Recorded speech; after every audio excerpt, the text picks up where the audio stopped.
शिकार के लिए पोजीशन लिए तेंदुए को मौके की तलाश थी। सामने से शिकार भी शिकारी को देख रहा था और उसे उम्मीद नहीं थी कि तेंदुआ उस पर हमला करेगा।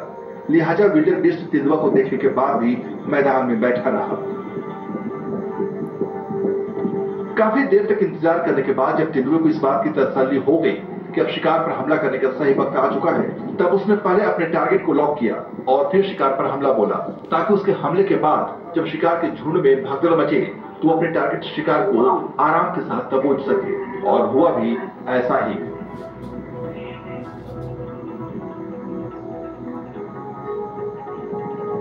तेंदुआ के हमला करते ही सभी विल्डर बीस्ट अपनी जान बचाकर भागने लगे और तेंदुआ ने अपने टारगेट शिकार पर अटैक कर उसे अपने जबड़े में लॉक कर दिया। अब विल्डर बीस्ट तेंदुए की गिरफ्त में था। उसने खुद को छुड़ाने की बहुत कोशिश की, लेकिन तेंदुआ ने उसकी गर्दन में अपने दांत गड़ा दिए थे।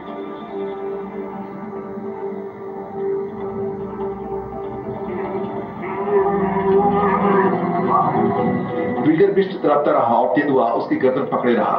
विल्डर बीस्ट ने अपने पैरों से भी तेंदुआ पर हमला करने की कोशिश की, लेकिन उसका कोई फायदा नहीं हुआ। विल्डर बीस्ट तेंदुए से ज्यादा बड़ा होता है, लेकिन वो शिकारी नहीं होता। तेंदुआ ने अपने पंजों और जबड़ों से शिकार को दबोचे रखा और पकड़ जरा भी कमजोर होने नहीं दी। और फिर जब एक बार विल्डर बीस्ट जमीन पर गिरा तो फिर दोबारा उठ नहीं सका। उसका काम तमाम हो चुका था और वो तेंदुए का निवाला बन चुका था। तेंदुआ को शातिर शिकारी क्यों कहा जाता है, वो भी हम आपको बताते हैं। आज हम आपको तेंदुआ की चालाकी दिखाते हैं। वार्थों का पूरा परिवार जंगल में बाहर निकला है। झुंड में बच्चे भी शामिल हैं और तभी पेड़ पर बैठे इस तेंदुए की नजर वार्थों के परिवार पर पड़ जाती है। अब वो पेड़ से उतर कर नीचे पहुंच जाता है।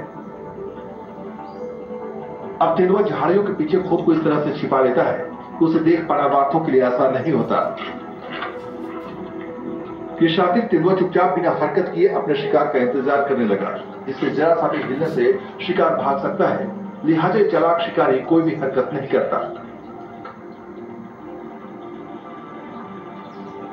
अब जरा सामने से भी देख लीजिए, ये तेंदुआ झाड़ियों के पीछे छिपा हुआ शिकार की ताक में है। वार्थों के परिवार को शिकारी के होने का अंदेशा तो था, लेकिन वो यकीन में नहीं बदला था। लिहाजा वो कुछ देर के बाद आगे बढ़ते हैं और तभी तेंदुआ अपने सिर को नीचे की तरफ झुका लेता है ताकि उस पर शिकार की नजर न पड़ जाए।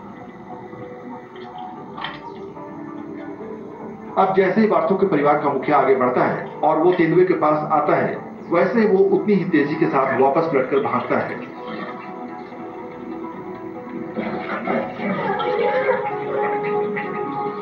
तेंदुए ने बेबी वार्थों को निशाना बनाने की कोशिश की, लेकिन वार्थो बड़ी ही तेजी के साथ वहां से भागने में कामयाब हो गए।